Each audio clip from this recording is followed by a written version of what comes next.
TV सत्यमेव व्रतम। बाळासाहेबांचं स्मारक सरकार बांधत आहे। एकनाथ शिंदे महाविकास आघाडीत बिघाडीबाबत बोलत असताना उपमुख्यमंत्री शिंदे म्हणाले, ते स्वार्थासाठी एकत्र आले होते। लोकसभेला लोकांची दिशाभूल करून मतं घेतली आणि मतं मिळाल्यानंतर ज्यांनी मतदान केलं त्यांच्याच पाठीत खंजीर खुपसला। मी मुख्यमंत्री असताना मला शिव्या आरोप याशिवाय काही केलं नाही।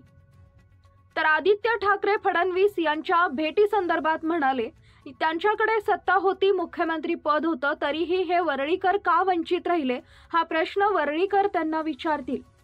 यावेळी बीड हत्या प्रकरणावर त्यांनी भाष्य केलं असून बीड हत्या प्रकरणात कुणालाही सोडलं जाणार नाही। कुणी कितीही मोठा असला तरी वाचणार नाही, आरोपींना कठोर शिक्षा केली जाईल। यावेळी उपमुख्यमंत्री म्हणाले की बाळासाहेबांचं स्मारक सरकार बांधत आहे, कुणाच्या मालकीचं स्मारक नाही। 2019 ला बाळासाहेबांचे विचार कुणी सोडले? काँग्रेसच्या मांडीवर कोण जाऊन बसलं असा टोला त्यांनी उबाटाला दिलाय। चष्माची चष्मा वाटप होत आहे, कोणाला आता चष्म्याची गरज आहे काय वाटतंय राजकारणात?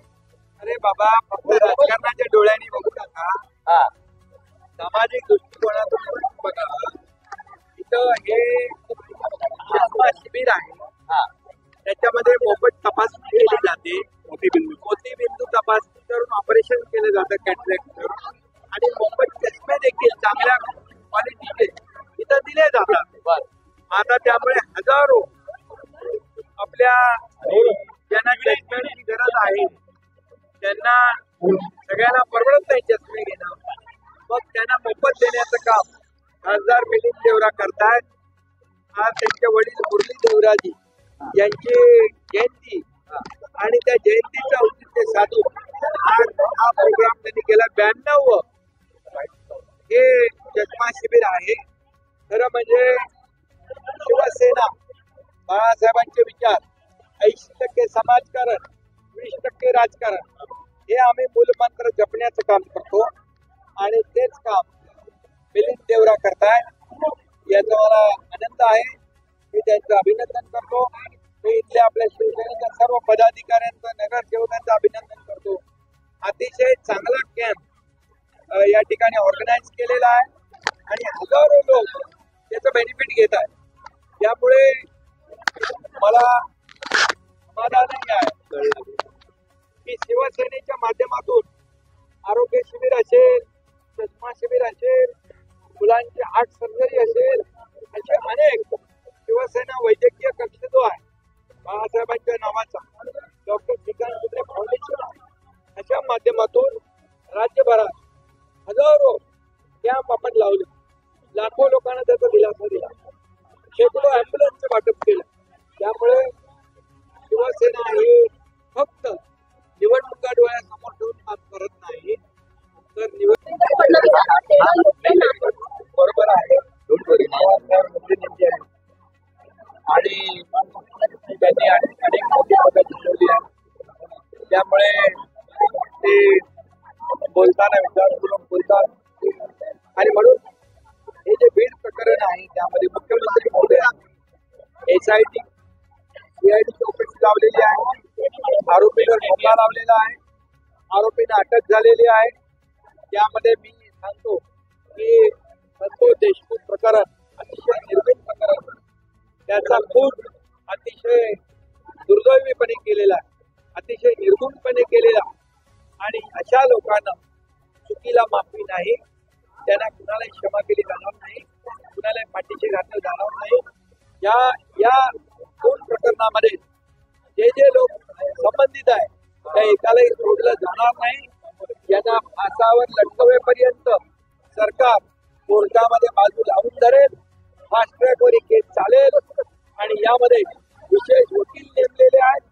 जे करायचं आहे त्या बाबतीमध्ये सरकारने आणि मुख्यमंत्र्यांनी पावलं उचललेली आहेत।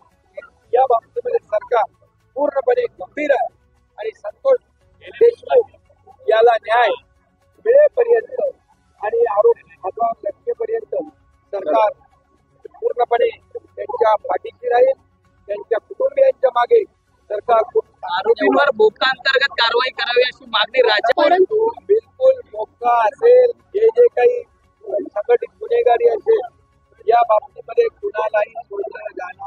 सर, हिंदू आणि कोणी याच्यातून वाचणार नाही. सिंधुदुर्ग- तो किती मोठा असला तरी, त्याचे कुठेही लागे बांधे असले तरी. सर, हिंदुत्व बाळासाहेब आता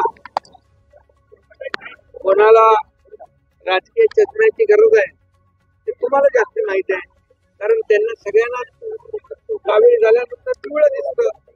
त्यामुळे अशा लोकांना चष्मे द्यायला पाहिजे, हे प्रश्न देऊ.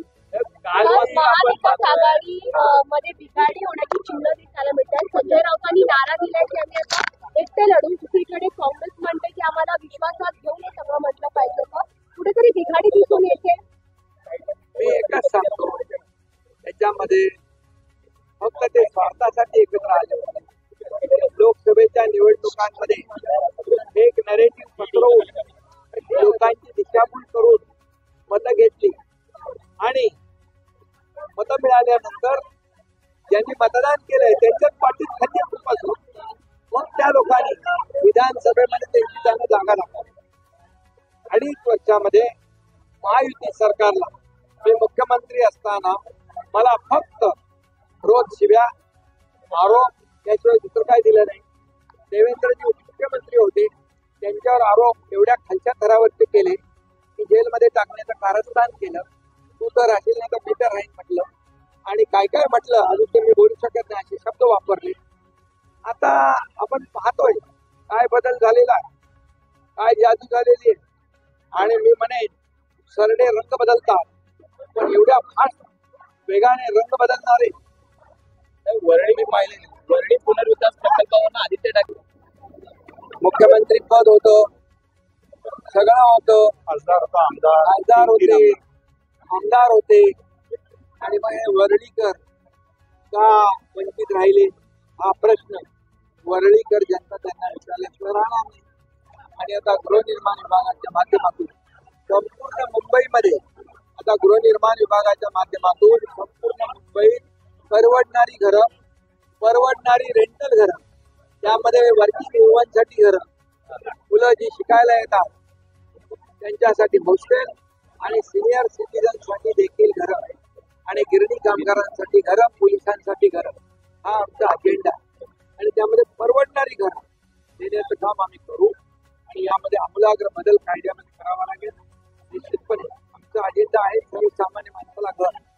जसं प्रधानमंत्री मोदी साहेबांनी PMY सुरू केला, पंतप्रधान आवास योजना, लाखो लोकांना, करोडो लोकांना देशातल्या घरं दिली, तसंच महाराष्ट्रामध्ये देखील या ठिकाणी जो मुंबईकर मुंबईच्या बाहेर फेकला गेलाय, गुन्ह्यामुळे फेकला गेलाय, हे सगळ्यांना माहिती. गुन्ह्यामुळे त्याला घर सोडून वनाला, सोपारा, वसईला जावं लागलं, बदलापूरला जावं लागलं, हे सगळ्यांना माहिती आहे.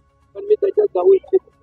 आम्ही एवढंच आहे की या सर्वांना मुंबईकर जे बाहेर गेले त्या मुंबईकरांना पुन्हा मुंबईमध्ये आणण्याचं काम राज्य सरकार करेल आणि मुंबईकरांना दिलासा सर, स्मारकाबद्दल, अध्यक्षपदाबद्दल ती उद्धव ठाकरे यांना राहायचा अधिकार नाहीये ही मागणी केल्यानंतर मुख्यमंत्र्यांना देखील सांगणार आहे.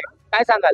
खरं म्हणजे रामदास भाई बरोबर बोलते, कारण ज्यांनी वक्तव्य केलं, तुम्ही ज्या बाळासाहेबांचे विचार ज्यांनी सोडले त्यांनी या कार्यक्रमाला बोलवणार नाही.